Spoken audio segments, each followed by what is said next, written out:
Hi,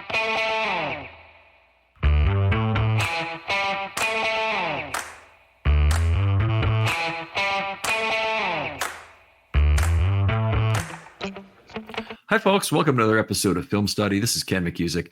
Got an interesting short for you today.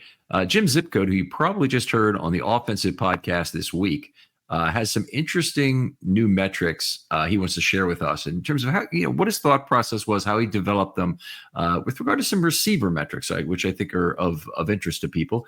Jim, how you doing? Great. Thanks, Ken. How are you? Always a pleasure to talk football with you, of course. And we just in the production meeting the other day talked a little bit about this and some of the interesting new receiving metrics you have that look at success rate and yards per target. But why don't you talk about the problem you're trying to solve originally? Yeah, sure. So the statistic that we're talking about is something that I'm calling YTS, which is a play upon the baseball term OPS. In the baseball world, OPS is on base percentage plus slugging percentage. I tried to say that in such a way that you could hear the letters there, and that has over the last maybe decade come to be really well understood as the statistic for evaluating hitters. So that was in the back of my mind. 2 years ago, December of 2022, I'm writing a column. I have a weekly column on RSR about the Ravens receivers. However, if you remember late 2022, Lamar was injured, Rashad Bateman was injured, and the specific week I'm writing, which is either week 13 or 14 of that season, the Ravens had just won a game behind their two backup quarterbacks. Anthony Brown had to come into the game. They had completed 11 passes in the game and won. And so here I am the next day or the next couple of days writing a column about receiving statistics and not really having much to write about. That was the Atlanta game, right? No, it was the Steelers game. Okay. I believe it was at Pittsburgh. And I said the play of the game was when Brown came in facing third or fourth and whatever on the edge of his own goal line and took like a 3-yard completion rather than a disastrous strip sack and a touchdown. And just by not making a great or terrible play, maybe saved that game for them just by making a very routine, low percentage, not even a successful play, but not a disaster. I had spent, because that by that portion of that season, the Ravens offense had really, I shouldn't say devolved, but was highly dependent on their running game. There wasn't much passing. So I had started including a lot of rushing statistics, and I had explained success rate a week or two previous. And so now I was in the position of putting up a table of straight rushing statistics in my column. And I thought to myself, those statistics are usually ordered by total yards, but this is an efficiency-based column. I'm always talking yards per target, so it'd be stupid not to do some kind of efficiency metric. Plus, we've just spent the last 2 weeks, like I've discussed success rate a lot. How can I combine these? I know I'll just multiply them. So, success rate is a percentage, right? It's 0 to 1, and yards per carry is most generally in the neighborhood of 3 point something or 4 point something or 5 point something. Obviously, it can vary tremendously. And so I thought I would just multiply those two statistics and order the Ravens rushers on my table by that stat, which I called combo at the time.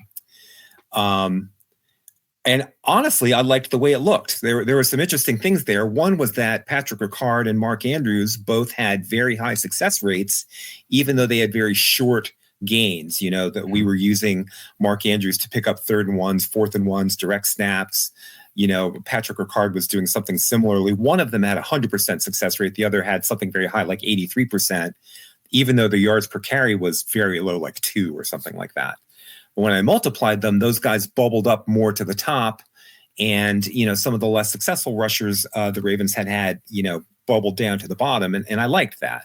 Okay, so let's just take a quarterback. All he does is quarterback sneak for 1 yard and is successful every time. Yep. He'd have 100% success rate, 1 yard per carry, and a 1.00 combination or yards times success stat. Yep, exactly right. So that was the introduction to that idea for me. And I largely forgot about it. That season wrapped up. You may all remember a wonderful playoff game in Cincinnati. But then that offseason, Pro Football Reference added success rate to their player pages. And they didn't do it only for rushers. In the modern analytics era, success rate comes to us from Aaron Schatz of Football Outsiders, who invented it, I'm going to say, for running backs. However, I've heard Nate Tice on Twitter say that he had a coach 20 or 30 years ago who used it as well, 50% for second down, not 60%. So it's maybe an older concept than we thought. But Aaron Schatz brought it to us for running backs. And PFR took it 40, 60, 100, 100, right, for the 4 downs? Correct. 40, 60, 100, yes. Mm-hmm. That was Aaron Schatz's definition. And then when PFR adopted it, they used his definition. Mm-hmm. But they put it on all of their player pages, all their skill position players. So we've got success rate on running back pages. We've got success rate on wide receiver pages. We've got success rate on quarterback pages. So for running backs and wide receivers, clearly that's success per either carry or target, which their glossary makes clear. And then for quarterbacks, the denominator, its successes divided by pass attempts plus sacks. So it actually includes sacks in the definition. So the one thing that gets pulled out of there for quarterbacks is like sack +1, sack +2, which occurs on really any down, but it certainly occurs a lot on third down that the quarterback tries to scramble, leaves the pocket, doesn't get a first down, and that's not denominatorized in this case. If he drops back and is rushed and if he doesn't get the first down, but he does pass the long. Correct. Yes, that's a rushing attempt rather than a sack. So it's not perfect. Yeah. Okay. All right. So go ahead. Well, so all I was going to say was, I guess in the flush of the Ravens' tremendous offensive season last year, I largely forgot about these ideas. But this year, I guess I remembered them, and I started now when I list wide receiver stats in my column. I sort them by this, which I'm no longer calling combo. I'm calling it YTS. Mm-hmm. It's yards per target times success rate. And that's now my default sort for the Ravens receivers when I write my column. All right. So, it's you're multiplying an A times B. Yeah. That does, there's we're going to come to it later, whether that's the appropriate way to deal with those two numbers. But why don't you take us through some of the leaders are for the Ravens, and maybe anything else you need to do with positions or anything to adjust for that? Well, so I actually don't do anything positionally to adjust for that. When I look at the Ravens this year, right now, if we rank the Ravens receivers by YTS through 10 games, Tylan Wallace with his 84-yard touchdown run, his 29 yards per target, and his 80% success rate, somehow he is at the very top. He's at the very top of my YTS rankings with a sweet 23.36. And so, you get, with every efficiency stat, you get a little bit of what I call small sample size theater. Sure. Where so our second place guy in YTS is Charlie Kolar, 10 targets. He's had a 70% success rate and a 12.5 yards per target. But then you get into kind of the meat of the batting order here. There are 5 players who have been the core of the Ravens passing attack. Those are the target leaders. And they are Zay Flowers and Rashad Bateman and Mark Andrews and Isaiah Likely and Justice Hill. Mm-hmm. And those are the 5 guys who are out there when, the Ravens are trying to, score in 2 minutes or as a passing down or whatever. And when you look at those 5 guys, in order by YTS, you have Mark Andrews at 6.6, Rashad Bateman at 5.9, Justice Hill at 5.5, Zay Flowers at 5.2, and Isaiah Likely at 4.9. Mm-hmm. Now, I'd like to break those a little bit down by yards per target times and success rate. Andrews has almost 10. He's 9.9 yards per target, and 2/3 is his success rate. So that gives you the 6.6. Bateman is almost 11 yards per target, 10.7 with a 55% success rate. That's how he gets his 5.9. Mm-hmm. Justice Hill, 9 yards per target, which is just excellent. 60% success rate, which is high for a running back, gives you a 5.5. Zay Flowers, 9.4 yards per target, 60% success rate. I'm sorry, 55% success rate gives you a 5.15.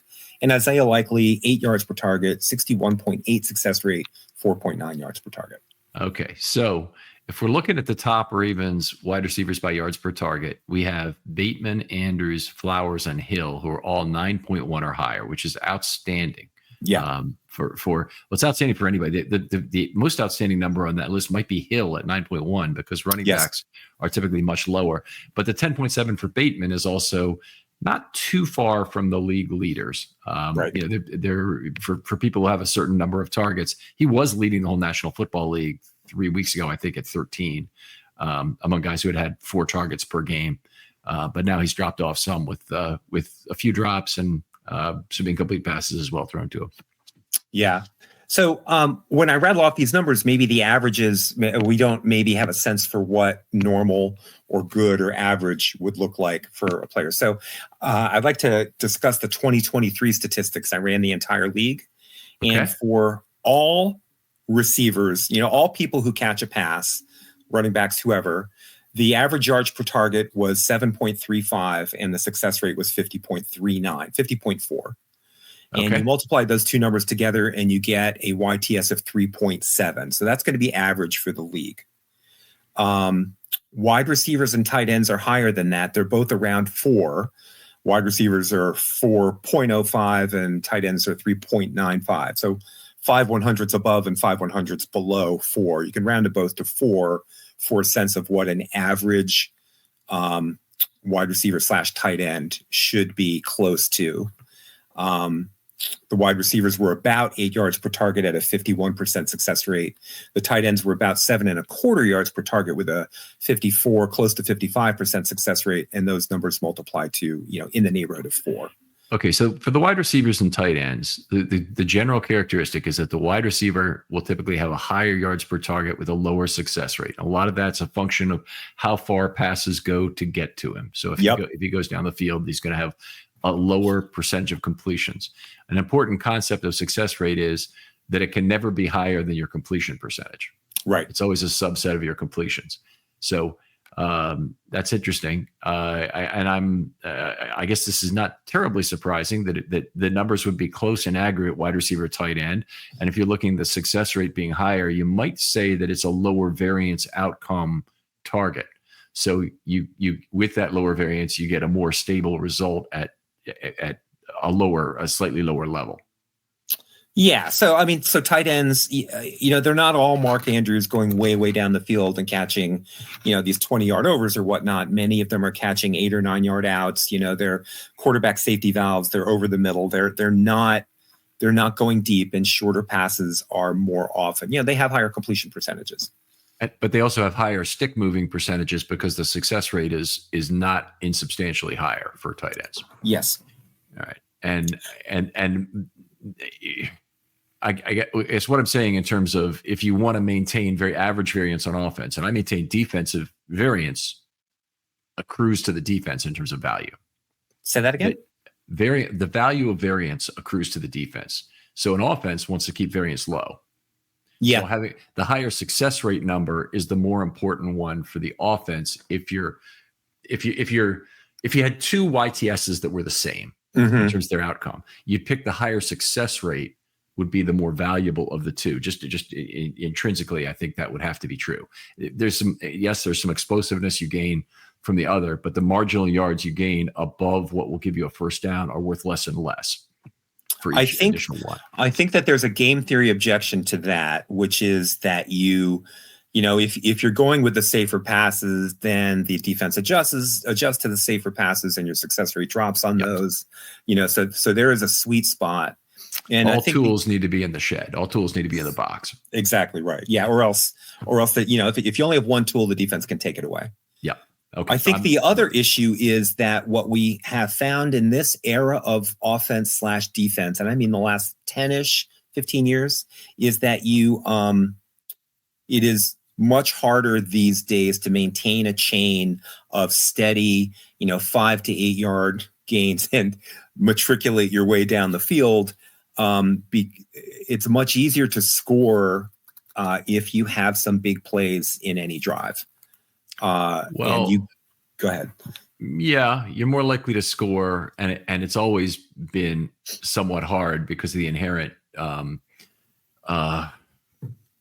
change there's been an upward push in terms of success rates over the years. If you go back 50 years in football, success rates were much lower because completion rates were much lower. You might have had a 52% completion rate league wide, so you're going to your success rate on passes is going to be 38% or something. Right. So right there, that would say there's a lot more variance. And if you look at any statistic like points per drive were at a much lower level back then. So I would say it's easier today to move the ball down the field in shorter plays. And in fact, how I say it is that a quarterback in 3-down football, it's hard to stop a quarterback on a field goal drive. That didn't used to be the case when I started watching football in the 1970s. So I agree with you. So I guess what I'm saying is in terms of keeping pace with the other offenses that you're competing with. Okay. So they're going to have some explosive plays, and you're going to want to have as much. Everybody wants as much explosiveness as possible. Like we can agree on that. Certainly. Yeah. The 4-down football and how difficult it is to stop it right now is one of the real dilemmas for modern day defenses. Is that they just do not have an easy way to get off the field when the other quarterback, even a pretty average quarterback, has 4 downs to work their way down the field, and particularly if they're just going for a field goal, with field goal range being increased too. That's very true. So when you discuss this, if you encounter some resistance in me, one of the difficulties that I have had in the last year or so is coming to accept that yards per target does not contain all of the information that I need. Like I had put a lot of faith in yards per target before I started playing with this. And so I still have a smidgen of success rate is more important. No, nothing is more important. So I think you're probably right, but there's some obstinance on my part on this. I'm agreeing with you in terms of success rate is more important than yards per target. I think they both should be scaled relative to whatever the league average is. But if you have something that's like 120% of the league average in both cases, give me the higher success rate. Yeah, because you'd never get off the field. You'd never be punting. There you go. Yeah. Okay. So I'm sorry, I've kind of interrupted your train as you're going through there. So you've got, let's haul it back in here. So wide receivers have a 4.05 YTS, tight ends have a 3.95 YTS, and running backs have just a 2.45 YTS. You want to talk about that a little bit? I do, but let's just emphasize that while wide receivers YTSs are a smidge higher, they're both so close to 4 that I find it easier to talk about them as 4. Even though that's not technically accurate. So running back YTSs are much lower. So if a wide receiver yards per target and a tight end yards per target is up over 7, wide receivers nearer 8, a running back yards per target is in average in 2023 is only 5.55. So 5.6 yards per target. And their success rates are lower too. So we had success rates over 50 for the wide receivers and the tight ends. The running backs are down at 44%. And those two numbers multiplied together give you 2.45. When you sent me these numbers, that's the number that kind of surprised me there, was that the success rate was so darn low for running backs because they have a very high percentage of completions to running backs. A lot of screen passes, a lot of passes that are around the line of scrimmage. But then I guess also it's kind of an extension of the run game in some way where you can expect success rates is not too much higher. And in this case, probably a smidge lower than the overall success rate league-wide on run plays, although you may have that in here somewhere. Yes, I do. And so I think that I have not crunched the events, right? But as I think about this intuitively, it seems to me that we get a lot of running back receptions are on 3rd and long and they're checkdowns. So we have a running back gaining 6, 7, 8 yards on 3rd and 10. That's, helps his yards per target, but that is not a successful play for the offense. Makes complete sense. I can't talk about this without thinking of Ray Rice in 4th and 29, but so they're not all successful plays on that sense. That would be a good way to buoy your YTS rate to have a 4th and 29 completion. Yes, absolutely. So we've done this. I've done this for all three skill position groups. So we've just discussed pass catchers as opposed to wide receivers. Can we discuss rushers and then quarterbacks? All right. So rushers, the average YTS for a running back is about 2. So running backs typically, so last year, 2023, running backs gained 4.2 yards per carry at about a 47% success rate. And that multiplies out to 1.99. So anything over 2 is an above average performance for running backs. Surprisingly, quarterbacks in 2023 had a higher success rate by a very small margin, but actually a lower yards per carry, which as a fan of a team with Lamar Jackson at quarterback surprised me. But, a lot of quarterback rushers were Baker Mayfield scrambling, Kenny Pickett scrambling, Brock Purdy scrambling. These are not home run hitters at running back. Jalen Hurts had the most carries of any quarterback last year, but he was getting a lot of brotherly shoves and only picking up a yard or 2. So I think those things kind of decreased artificially lowered the running back yards. Quarterback yards. They certainly would have, because to the extent they're going to be mostly 1s and 2s, I presume, on the brotherly shove. And to the extent they're 1s, they decrease it. And to the extent they're 2s, they don't increase it. Yes, right? That's right. 2.0 overall. Yeah, I wanted to put Derrick Henry in this. So last year, Derrick Henry with Tennessee had 4.2 yards per carry. I didn't check it out to an extra digit here, but you have all running backs at 4.21. Okay. And the average running back was 47.4% success rate league wide. Yeah. And Derrick Henry last year was at 46.1%. So he was below the league average in terms of success rate. So his YTS for the year would have been lower than an average running back in the entire league. And remember, people thought that Derrick Henry was washed and that, the Ravens were making a mistake giving him money in free agency. His offensive line was terrible. This was really a case where you needed to look at a stat like yards before contact, yards after contact, something like that, to really contextualize what his performance was like. His production stats, his raw production stats were not great. Right. Yeah. And it was largely a case of YBC in his case last year with that Tennessee line. Right. And a low YBC not only means you're not getting as good a place to start with for your Yakko, your yards after contact. It also means you're getting hit by a bigger man who's going to that's right. that Yakko and have an increased chance to make that tackle also. So right. So the contact, if it's happening early, it's a defensive lineman or a big linebacker. If it's happening later, it's a safety or it's a defensive back. So you're hit. Hit was a dumb choice of words, but yes, you're getting it on 2 sides with the BC numbers. Yep. So this year, Derrick Henry's numbers are quite different. He's got a 6.1 yards per attempt this year and almost a 55% success rate. So his YTS is up to 3.35 this year. Now we're talking. And where does that rank in the league? This year, that puts him second in the league among qualifiers. So they're going to be people with less yards per carry who are below the threshold for yards per attempt. But when I pulled the guys who are qualifiers for yards per attempt leaders, Derrick Henry comes back as second in YTS. So number 1 is Jahmyr. Go ahead. I was going to guess Jahmyr Gibbs. Yes, Jahmyr Gibbs, right? So 6 yards per carry and a 59.8 success rate. Ridiculous. So that's good a 3.59 YTS. Yeah, good offensive line. Absolutely. Then you got Derrick Henry. And then, would you like to guess who number 3 is?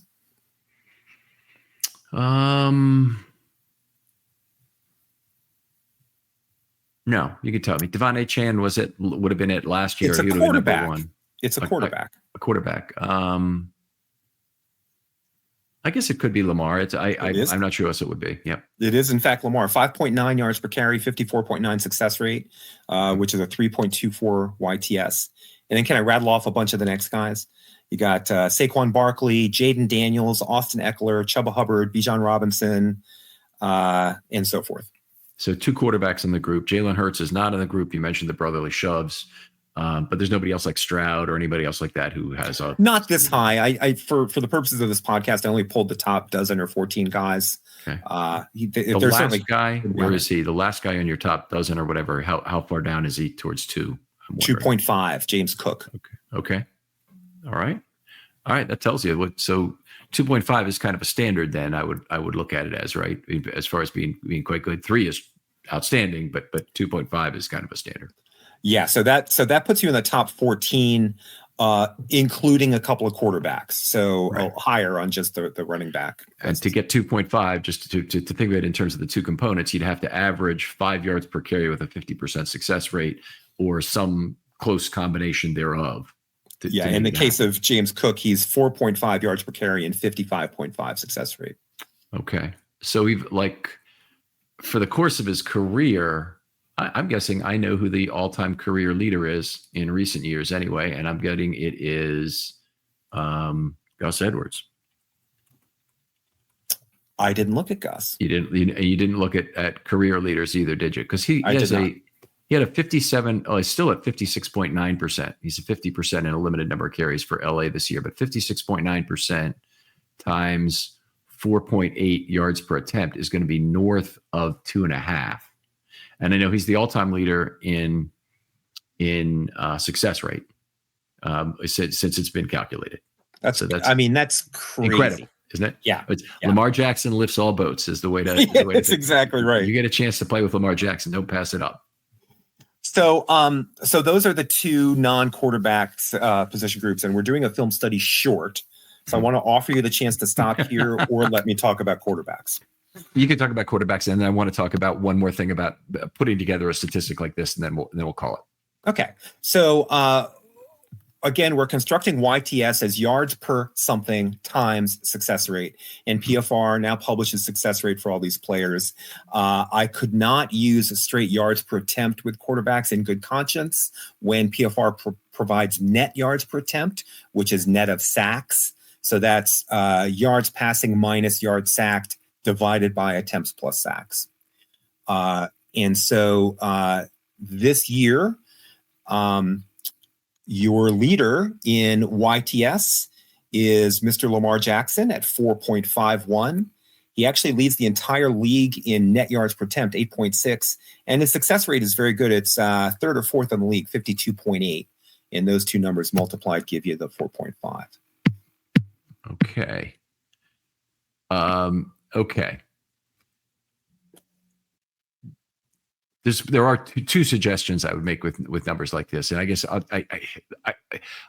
don't really like to do this to people, but Jim, you're a quantitative guy, and you've created something that's really cool to look at, and these two things are great to put together. So it's not like there's not real value here, and I don't want to in any way put you down on this, but when I see two numbers, hey man, it's my fault. I went on a podcast with an actuary. I had to know what I was getting myself into. This is the methodology discussion we have on the show. When anybody comes here, the PFF guys get it too. So it's only fair. Alrighty. So anyway, when I see two numbers like this, it doesn't immediately follow to me that these things are of equal value. Mm-hmm. Okay.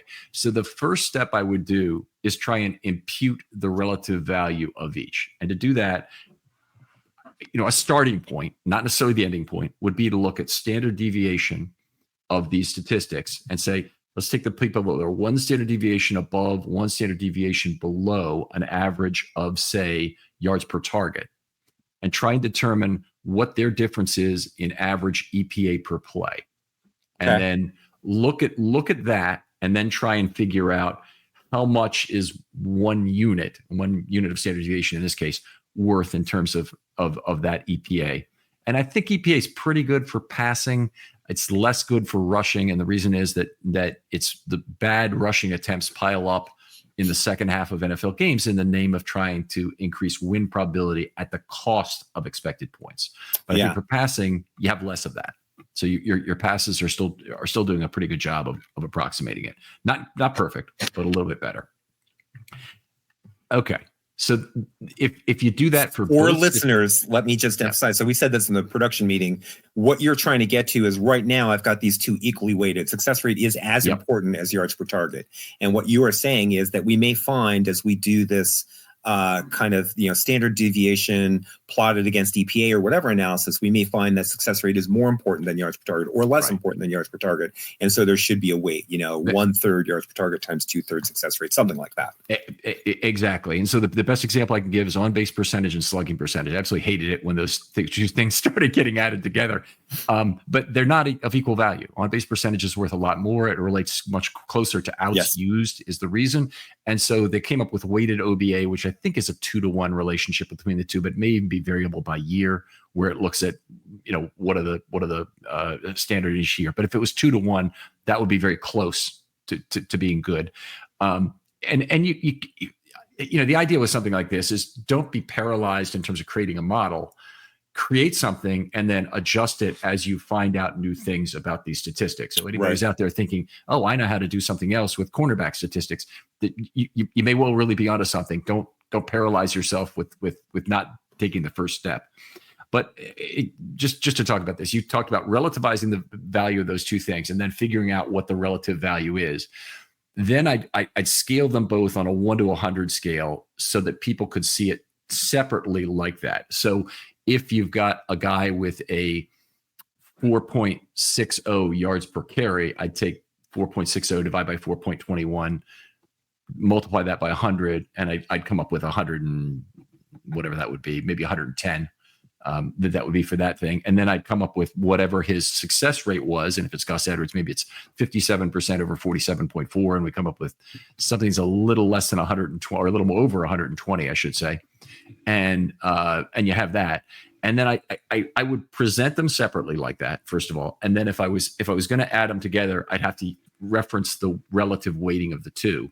And if I found that the yards per target was 1.5 times as important as the success rate, and you and I are having a discussion, we actually think the success rate is more important of the two elements. I'm telling you, I resist it, but you're probably right. Yeah. Okay. So anyway, if we find out the success rate is higher, success rate reduces variance for the offense. So I think it probably is is the factor we're going to find as more. But if we find out that's 1.5 times the value, then we multiply each of these numbers by the appropriate factor, add them together, and then maybe rescale them to whatever the league average combined number is.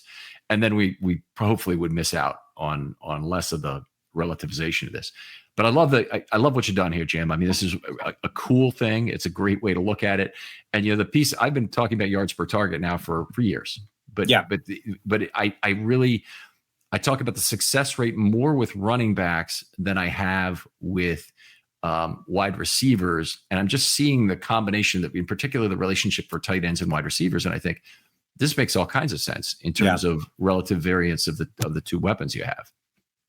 Now, let me tell you something that I value about this, which is a little antithetical to all the work that you suggested would be appropriate to make it a very valid statistical measurement. And one of the things that I value is that it's open source and any clown can do it for themselves off of the data that PFR makes available for free. Pro Football Reference is an astonishing resource for all of us. Mm-hmm. And they've got a column for success rate and they got a column for yards per, whichever flavor of the yards per I'm talking about. And you can just multiply them and you got a number. And I find value to the low techness of that. We're in an age of DVOA, we're in an age of EPA, we're in an age of completion percentage over expectation, rushing yards over expected, none of which are things that fans can do for themselves. This you can do for yourself. And so I like that. Maybe not so much that I won't do any of the investigation that you've suggested, but that is a loss if we take it further in the direction that you're proposing. I have been looking for success rate, and I'm looking for it right now in terms of whether it exists for rushing and passing plays league wide. Because if you've got that number, it doesn't become, I don't think it's any harder to do this thing. Or, a few more formulas in a spreadsheet, but nothing. It's not. I had to, when I made my spreadsheet for the 2023 stats, I had to, they give you success rate. So I had to get implied successes off of that, which is, round X times Y to the, to make it an integer or a whole number rather, and then add up every player's successes to get the league wide. They don't make that easy. That part you have to do yourself. Okay. I think there'd be a way to do it via StatHead. If you just said, give me 2024, rank all the players by success rate. Mm-hmm. And then you went to the bottom, or you dump that into Excel, add up the total successes and not, or just multiply the success rate times the carries there would be there. That's what I did for each player. I multiplied I see what you're saying. Just do it for the league wide totals, for the whole league to get league wide success rate. Will that work though? Because if I've got, I'll send it to you 5 minutes after we finish recording. Okay. Well, I did it per player, right? So I have every player's individual imputed or implied successes, and then I summed those up and divided by the carries. Yeah, I think the limitation would be how many total carries there are in the league, and the per page is 200. So I think there might be 300 people who have a carry in a year in the entire league. 9 per team, let's say. Might even be a little bit higher than that, but my guess is it's probably about 9 per team. And if you did it, I mean, the Ravens had how many guys have even had a carry this year? Right.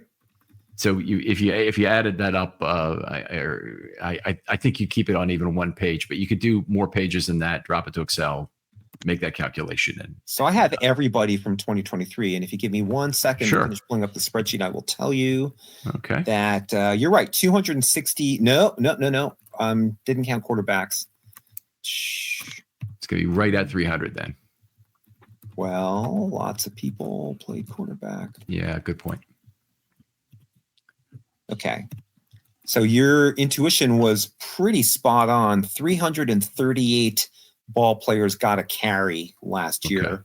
And that's going to include, fake punts and all kinds of stuff. Okay. All right. And you might want to make exclusions, like you might want to take kneels out. And I don't know if they have that in success rate or not. So it probably, if it's PFR, my guess is they probably didn't take the time to exclude it. It's things like the DVOA stuff that will take the time to exclude it. Right. Yeah. PFF and guys like that. Yeah. Yeah. Okay. All right. Well, fascinating stuff, Jim. I mean, you've really dove into this in a big way, and I see you're following a path that's similar to me. I appreciate the universality of what you're looking at here. Why don't we tell folks where they can talk football with you online if they have more questions about receiver statistics in general, or want to know where to find your column? Well, Ken, if they're following you on Twitter, they can just find me because I probably liked your tweet. I'm on Twitter. I'm also on Threads, maybe more often than Twitter. And every week after a Ravens game during the regular season, I write a column on RSR about this stuff, about wide receiver statistics and related topics. All right. Outstanding. Thanks for taking time with us, Jim. Other folks out there, if you're interested in doing a film study short, just like Jim here, hit me up. DMs are always open on Twitter. And this is just the sort of thing I love going into detail with anybody who'd like to. Appreciate you listening as always. Jim, thanks for coming on. Thank you, Ken. Thanks for having me. And we'll talk to you next time on Film Study.